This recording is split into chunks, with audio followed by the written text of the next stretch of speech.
Well, this has been another great year for horror movies. It seems every year more and more top quality horror films hit the theaters. Like for the longest time, it was mainly just around sort of like the fall season, the spooky season. But the last few years, and this year in particular, we had a pretty steady diet of contenders throughout the year. Now, I say that knowing full well that most of the entries on the top list this year, I didn't make mine. In fact, there were quite a few very popular ones that I just didn't really like for one reason or another. But that's totally fine. I say keep them coming. Like, I love that there are so many options that I can dislike some and still have it be a great year for horror movies. Now, I mean, the fact that there are different visions, stories, takes, ideas means the genre is thriving right now. We have big name actors actively looking for horror films to star in, and with each year, more and more pressure is being put on like things like award shows to include these films. If you think about this year as a whole, what other genre has experienced such widely diverse and different stories as horror has? I can't even think of a Marvel movie that was released this year, much less one that was any different than the 42 that have come out before it. Drama films, for the most part now, just go right to streaming or get turned into a series for some reason. Action movies, same. Comedies, same again. Without horror movies this year, the box office would just be animated family movies. Okay, that said, let's get to the list. Number 10, Late Night with the Devil. Now, Late Night with the Devil is a movie about recently discovered tapes involving a live broadcast on Halloween night in 1977. So it does live in the found footage world, but the whole movie takes place during this particular live broadcast, so it's kind of less cobbled together and more streamlined than most found footage movies. And I loved its concept. I loved the way it went about it as viewing the broadcast would look with commercial bumpers, etc. And it had such a great feel and an aesthetic quality to it. The performances were solid, but as with most found footage movies, the third act does suffer a little bit as the movie tends to bend over backwards in order to show kind of what is going on. When once the crazy starts, it gets to a level that just doesn't make any sense given its premise. That said, it's a great spin on the found footage genre. It manages to have a few good moments utilizing the look of a 1977 late night show. Number 9, Never Let Go. This is the story of a mother and her two boys as they live off the grid after an unseen world ending event has happened. Now, this is from acclaimed director Alexandre Aja, and this is a cabin in the woods tale that sort of weaves its story around good and evil in a way that also brings into the fold mental illness and the story we also tell ourselves to get through the night. Now, this story does its main reveal a little too early, in my opinion, but the performances of all three are pretty solid, and there's some great practical effects here that up the creepy factor to a nice level. Number 8, The Devil's Bath. Now, I hesitated to add this to the list because I don't really categorize it as a horror film. But, I mean, that's what it's listed as, and I did review it, so I guess I do have to include it. Now, this is the story of a newly married woman in a small village near Austria, and she tries to navigate the hardships of adulthood, marriage, mental illness, and the expectations of society. Now, this movie has some of the best production design I have ever seen. I mean, it's such an amazing attention to detail. Everything about this movie feels incredibly real and authentic. I mean, so much so that it almost feels like a documentary at parts, even though it's set in, the 18th century. Although that might also be a little bit of a dig as well, as the plot kind of takes a while to show its face. It's a fascinating story, though, based on true events that really shines a light on the treatment of mental illness and the part that the church plays in it. Number 7, Maxine. Here's a movie that puts together for the third time a really solid horror director in Ty West and an actor in Mia Goth who's game to dig deep and explore a character as fully as possible. and it is such a joy to watch these two work together. Maxine is the third film in the Maxine trilogy, takes place in 1985, 6 years after the events of X, and 65 years after the events of Pearl. Maxine, now in LA, is trying to make the jump from porn star to movie star and will stop at nothing to achieve that. Now, at the precipice of her achieving her dream, she gets dragged into a series of obstacles that try to prevent that. Well, good luck to that. Now, not surprisingly, where this movie shines is in its direction and acting. There is so much craft here that has the ability to suck a viewer into a world that just feels real and grounded.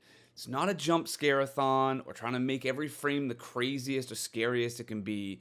Instead, it's a true throwback style slasher movie that uses clever framing, dialogue, music, set design, and blood to bring the viewer along in a grounded way, while still having a lot of fun. Number 6, You'll Never Find Me. This is the epitome of a quiet elevator-style movie, or what a TV show would call a bottle episode, all taking place in a single location as a girl during a rainstorm seeks shelter at a nearby trailer of a questionable individual. The night's conversation reveals several things on both sides that changes the game throughout the night. Now, the simplicity of this film is what really works for it, and it's such a great masterclass on more for less. 2 people in a small trailer, that's all it is. But it's able to not only be engaging, but it's a genuine mystery as backstories start to come to life. Patient, with some solid performances by the 2 leads, it creates a nice atmosphere and allows the story to unfold slowly and manages to land a few nice reveals. Number 5, Nosferatu. Nosferatu tells the story based on the 1922 movie of the same name, as well as the book Dracula, and tells the haunting tale of a woman bound to an ancient evil and the people that get drawn into the web of destruction because of it. Okay, this movie is beautiful. There isn't any other way to say it. There is a saying of every frame a painting. Well, this movie embodies that. Every look, every camera move, focus pull, dolly shot, change of perspective, whip pan, blocking, performance is all to serve the visual style of the film. It's all perfect visually. Where I think it falls slightly short for me is in its emotional content. I found the movie a bit cold at times, and the dialogue keeps everything at arm's length. I mean, characters feel, and there's plenty of emotional content for each character to dive into, but it's handled more like a stage play or like Shakespearean in nature, where it's more in love with the words than the feeling beneath them. I mean, this movie is just like a Swiss watch, but your heart doesn't quite race for a Swiss watch. Number 4, Longlegs. Now, I went back and forth on the seating of this and Nosferatu. And in a lot of ways, I feel like these 2 movies complement each other. Where Nosferatu was clinical and specific in its looks and design, Longlegs felt messy and emotional. Where Nosferatu uses precision, Longlegs uses off-kilter framing, soft lighting, curious composition to elicit a more uncomfortable feeling, even though Nosferatu is technically a better filmed and looking movie. Now, Longlegs is a movie about an FBI agent with a certain set of skills that gets brought in to solve a serial killer that has been terrorizing families for decades.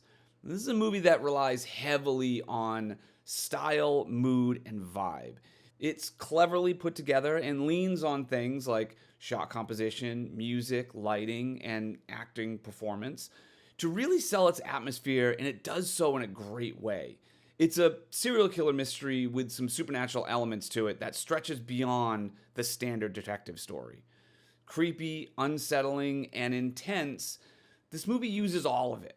Maika Monroe and Nicolas Cage are on opposite sides and able to dive into their characters in different ways to make them memorable, and great turns by Alicia Witt and Blair Underwood in supporting roles rounds out the cast really nicely. Admittedly, the movie is slightly light on details when it comes to story, but this movie's not really about the story.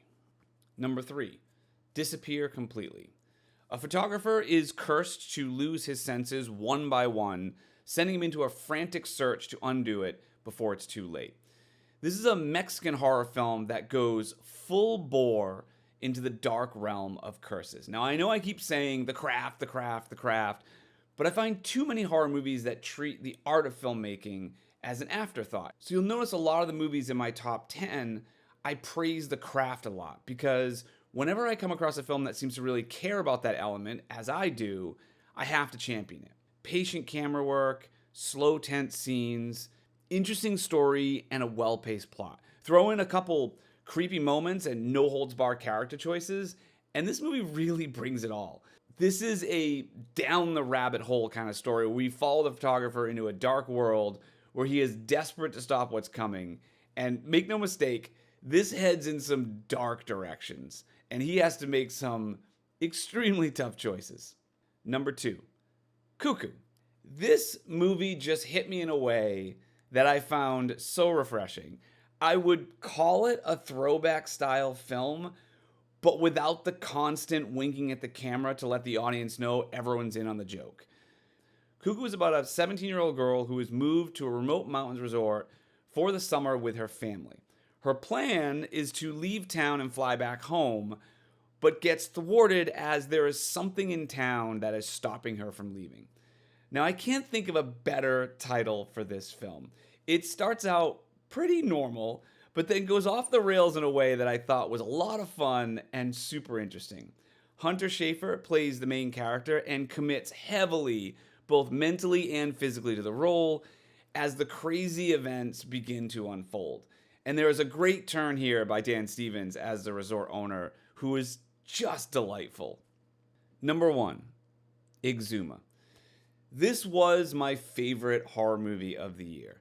Interesting story, well-drawn characters, a story that starts simple but then unfolds in a way that is bigger than initially seemed to be. This is a story about a family that believes that they're cursed and brings in a special team to exhume the body of their great-grandfather who had died years earlier as the potential source of the curse. This is a slow burn weaving type story that I just really enjoyed. Every character is interesting, and there is no wasted energy here. It's paced well, with some nice creepy moments that push the narrative along in a way that I just found fantastic. Ghosts and spirits? Check. Nice folklore backstory? Check. Monsters? Check. Striking visuals? Check. A weaving mystery that keeps you plugged in until the end? Check. You had some quality performances by the cast that treats this with the gravity that it needs, and it really does fire on all cylinders. So there we go. Admittedly, this was a weird year for me, as I ended up missing a lot of movies in November and December due to work, but I should be back to a more regular schedule going forward as we go into January. As always, thank you so much for watching the channel and the likes and comments that you make. It really does help the channel get out there, and I also personally really appreciate them. Anyway, have a great new year, and I will see you in the next year.